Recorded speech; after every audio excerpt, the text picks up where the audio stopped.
Komisi 9 dan 11 DPR RI kembali menggelar rapat kerja dengan BPJS Kesehatan, Menteri Kesehatan, Menteri Sosial, Menteri Keuangan, dan Dewan Jaminan Sosial Senin siang. Rapat kerja ini merupakan lanjutan rapat sebelumnya.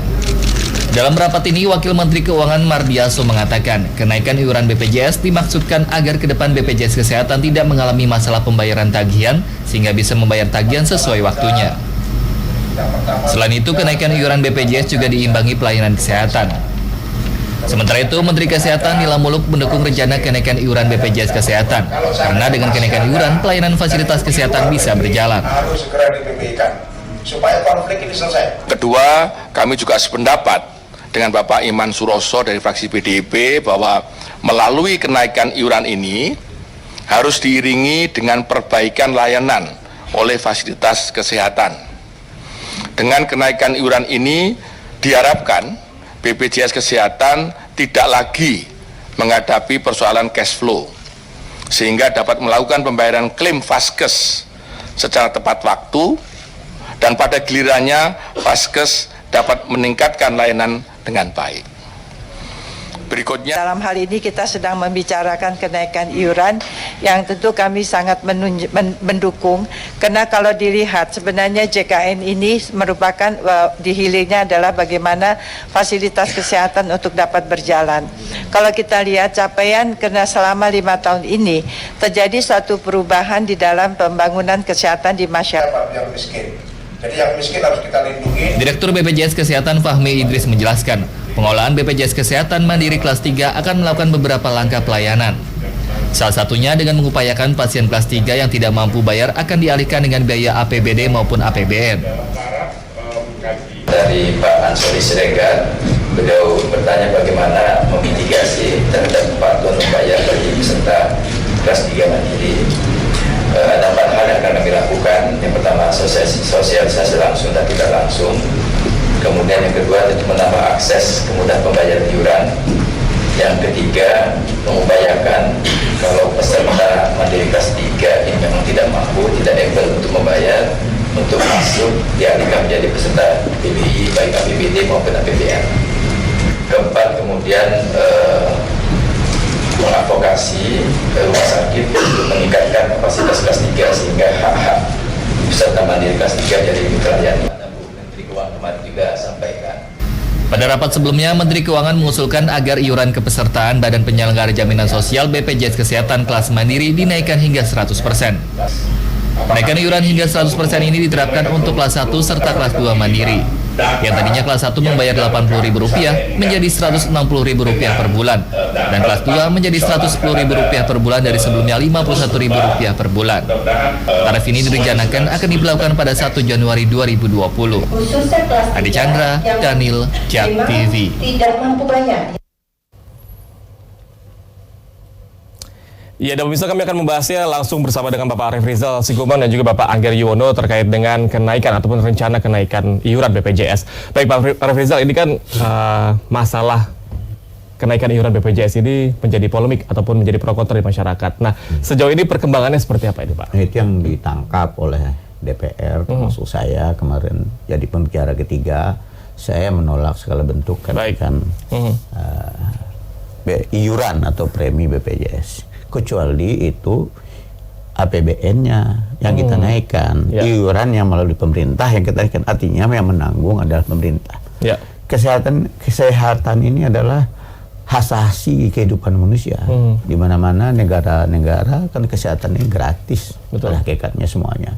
Makanya kemarin kita gariskan di DPR harus ada program jangka pendek, jangka menengah, jangka panjang. Jangka panjangnya bagaimana pola hidup sehat masyarakat sehingga orang tidak senantiasa selalu masuk ke rumah sakit dan berobat. Nah, ini yang jangka panjang.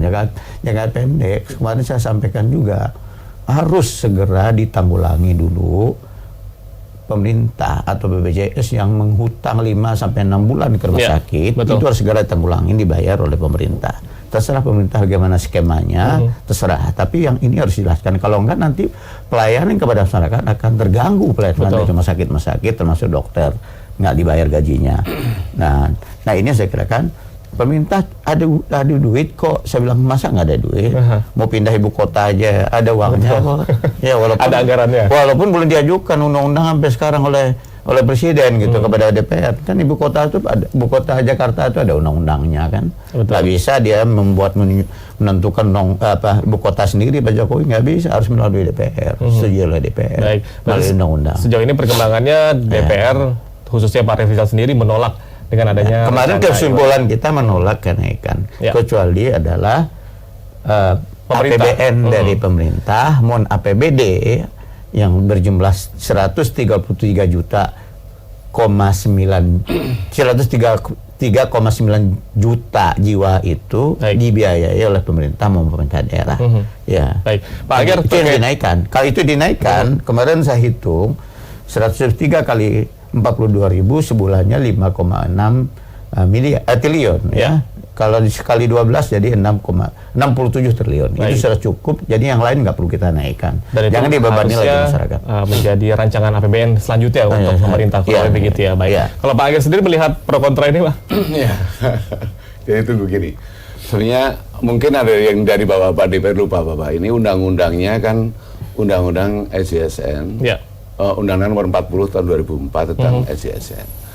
Nah, undang-undang ini kan diterbitkan untuk menjadi program negara sedemikian rupa sehingga negara itu hadir pada saat ada rakyat yang tidak berdaya. Ya. Nah, apa mekanismenya? Mekanismenya adalah melalui sistem jaminan sosial nasional 40/2004. Nah, rancangan atau desain daripada program dalam sistem jaminan sosial nasional ini adalah yang pertama kali prinsipnya adalah ini diselenggarakan oleh yang namanya Badan Penyelenggara Jaminan Sosial Nasional atau BPJS. Kemudian sifatnya wajib. Kemudian satu lagi yang paling penting dalam hal iuran tadi adalah masyarakat atau rakyat wajib menjadi peserta. Kemudian peserta wajib membayar iuran.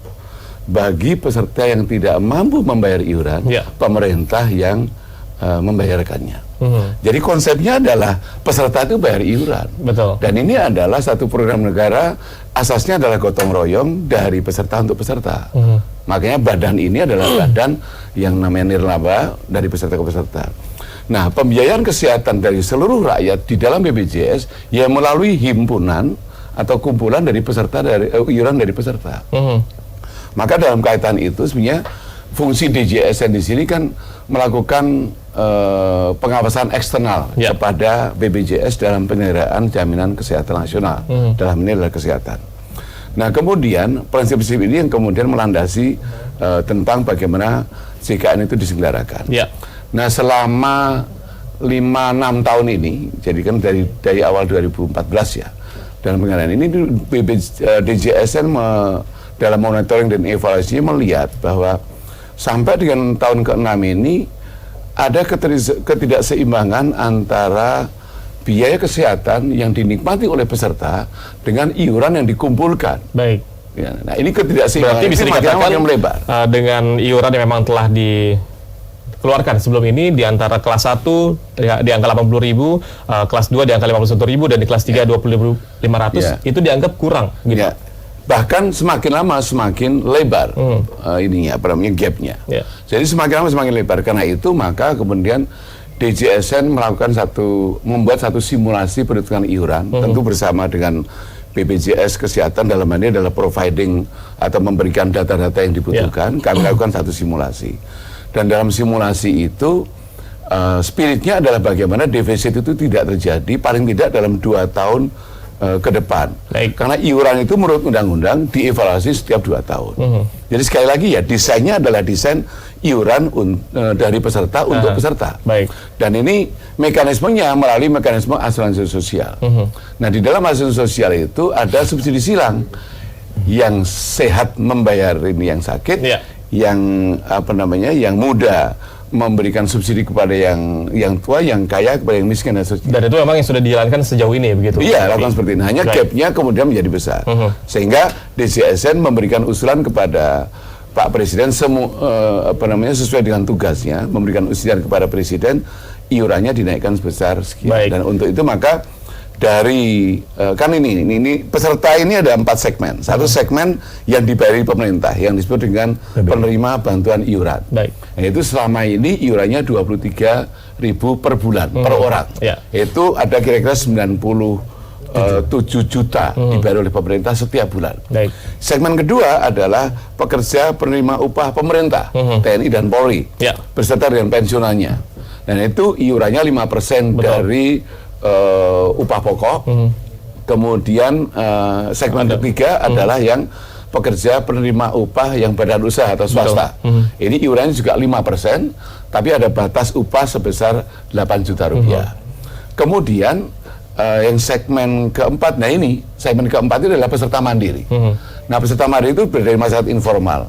Nah, setelah berjalan 4 segmen ini punya karakter yang berbeda-beda. Ya, dan kebutuhan yang berbeda pasti. Iya, Ya, betul. Dan dari segmen ini kalau dilihat, maka peserta mandiri itu yang menggunakan biaya kesehatan sangat-sangat besar dibandingkan dengan iurannya. Berarti bisa dikatakan di sini ada kesalahan sistem ketika subsidi silang tidak dilakukan dengan baik, kurang lebih begitu. Bukan.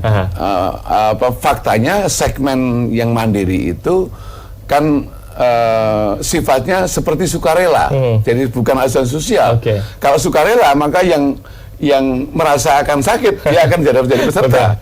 Yang merasa sehat mereka malas jadi peserta. Padahal undang-undangnya mengatakan wajib. Pak Rizal, Ya. tadi Pak Angga mengatakan bahwa iuran yang ada saat ini dianggap kurang. Ya. Tapi tahan dulu Pak, kami harus jelaskan, tetap bersama kami dalam program Newsroom.